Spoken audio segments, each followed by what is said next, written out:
दोस्तों रेसलमेनिया 40 की डॉक्यूमेंट्री आ चुकी है यूट्यूब के ऊपर। कल ही मैंने आपको वीडियो के अंदर नहीं बताया था, लेकिन मैं आज बता देता हूँ। आ चुके यूट्यूब के ऊपर और उसके अंदर पता चल चुका है कोडी रोज के लिए क्या प्लान थे, रोमन रेंज के लिए क्या प्लान थे और हमारे द रॉक के लिए भी क्या प्लान्स थे। वो सब कुछ उस वीडियो के अंदर पता लग चुका है और मैं आज आपको वही बताने वाला हूँ। सब में बात करते कोडी रोज के बारे में, तो कोडी रोज का 0% चांस था कि वो रॉयल रंबल जीते, उसके बाद वो फेस करे रोमन रेंज को। अगर वो रॉयल रंबल जीतते भी तो वो फेस करने वाले थे सेथ फ्रीकिंग रॉलिंस को, लेकिन द रॉक ने कहा कि ऐसा नहीं होना चाहिए क्योंकि ऑडियंस अब मुझे पसंद नहीं करने लगी है और यही सही वक्त है, हमको कोडी रोज और रोमन रेंज का ही मैच करवाना चाहिए। उसके बाद ही हमको रेसलमेनिया 40 के अंदर कोडी वर्सेस रोमन रेंज का मैच देखने को मिला और कोडी ने अपनी अनडिस्प्यूटेड चैंपियनशिप के लिए स्टोरी भी फिनिश कर ली। और दोस्तों यहाँ पर मैं ख्याली पुलाव बिल्कुल भी नहीं पका रहा, क्योंकि यहाँ पर द रॉक ने खुद कहा है कि Roman Reigns versus the rock का ही मैच रेसलमेनिया 40 के अंदर होने वाला था। उन्होंने तो इतना भी कहा है कि रेसलमेनिया 39 के अंदर भी Roman Reigns versus the rock का मैच हो सकता था, लेकिन किसी कारणवश मैं स्टोरी लाइन को फॉलो नहीं कर पाया क्योंकि मेरी काफ़ी सारी फिल्में थी, उस वजह से मैं रेसलमेनिया के अंदर नहीं पहुंचा। और कोडी रोज वर्सेस रोमन रेंज का मैच रेसलमेनिया 39 के अंदर हुआ था। उसके बाद रेसलमेनिया 40 के अंदर अब तो मुझे लगा था कि अब मेरा मैच रोमन रेंज के साथ हो गया, लेकिन फैंस की वजह से कोडी वर्सेस रोमन रेंज का मैच हुआ। फैंस ने मेरे ऊपर टर्न कर लिया और यही परफेक्ट सिनेरियो लगा द रॉक को। द रॉक और रोमन रेंज की साइड पर आ गए। कोडी रोज, सेथ रॉलिंस, द रॉक और रोमन रेंज का टैग टीम मैच हुआ नाइट 1 के ऊपर और उसके बाद नाइट 2 के ऊपर कोडी रोज ने अपनी स्टोरी को फिनिश कर दिया रोमन रेंज को हरा के। लेकिन दोस्तों इंतजार करने की जरूरत नहीं, स्पेशली इंडियन फैंस के लिए, क्योंकि the people's champ, the final boss versus the head of the table, the real trouble chief Roman Reigns का मैच रेसलमेनिया 41 के लिए बुक हो चुका है।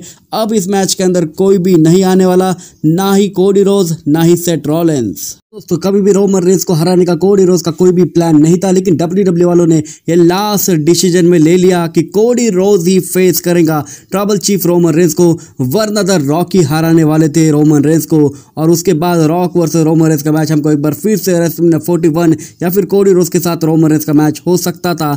लेकिन दोस्तों बहुत दिक्कत की बात है, बहुत बुरी बात है कि रोमन रेंज का वो मैच कभी फिक्स ही नहीं होने वाला था जिस मैच के अंदर वो हारे। नेक्स्ट हम बात करते हैं NXT के बारे में। तो जितने भी नॉर्थ अमेरिकन चैंपियनशिप के फर्स्ट एवर मैच के अंदर रेसलर काम कर रहे थे वो सारे के सारे WWE से गायब है, सारे के सारे WWE वालों ने रिलीज कर दिए हैं। इनमें से कोई भी आपको WWE के अंदर अब देखने को नहीं मिलेगा, फ्यूचर के अंदर वापस आ सकते हैं, लेकिन अभी फिलहाल में एक भी सुपरस्टार इनमें से कोई भी WWE के अंदर जॉब नहीं करता। नेक्स्ट हम बात करते कर्ट एंगल के बारे में। तो अभी फिलहाल में अपनी लाइफ को काफी ज्यादा एंजॉय करते हुए दिखाई दे रहे हैं। वैसे भी भाई जिसकी बीबी, जिसकी औरत जवान हो, उसको काफी ज्यादा एंजॉय आता है लाइफ जीने में। तो नेक्स्ट हम बात करते हैं बिल ऑफ द थिंग के बारे में। तो उनका कहना यह है कि रिकोशी परफेक्ट सिनारियो हो सकते हैं ब्लड लाइन को ज्वाइन करने के लिए, वो भी रोमन रेंज की ब्लड लाइन को, यानी कि जे उसो, जिमी उसो रोमन रेंज के साथ आएंगे रिकोशी।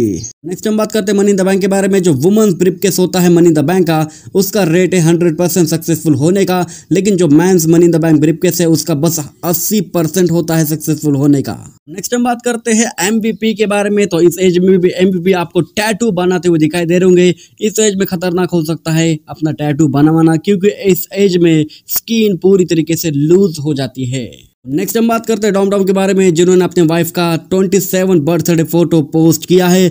उन्होंने अपनी वाइफ को, यानी कि अपनी गर्लफ्रेंड, अपनी वाइफ जो भी बोलो, उनको 12 साल की उम्र में ही पटा लिया था। तब से लेके आज तक वो रिलेशनशिप में थे, उसके बाद शादी कर ली और आज उनका हैप्पी बर्थडे है 27 साल वाला।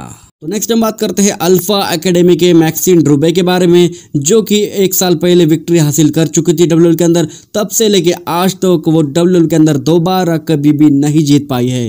नेक्स्ट हम बात करते हैं रेसल फीचर के बारे में, जिन्होंने लिखा है कि तुम इन चारों में से किन सुपरस्टार को एक बार फिर से WWE चैंपियन बनते हुए देखना चाहते हैं। अगर ब्रॉन स्ट्रोमन की बात करें तो एक्सीडेंटली वो चैंपियन बने थे। रोमन रेंज और गोल्डबर्ग का मैच हुआ था, लेकिन रोमन रेंज ने कोविड की वजह से ये मैच करने से मना कर दिया था और उस मैच के अंदर गोल्डबर्ग को हरा के यूनिवर्सल चैंपियन बन गए थे। उसके बाद कोफी किंगस्टन को इतना अच्छा खासा पोटेंशियल उनके अंदर नहीं दिख रहा। और नेक्स्ट बात करते हैं फिन बैलर और केविन ओवेंस की।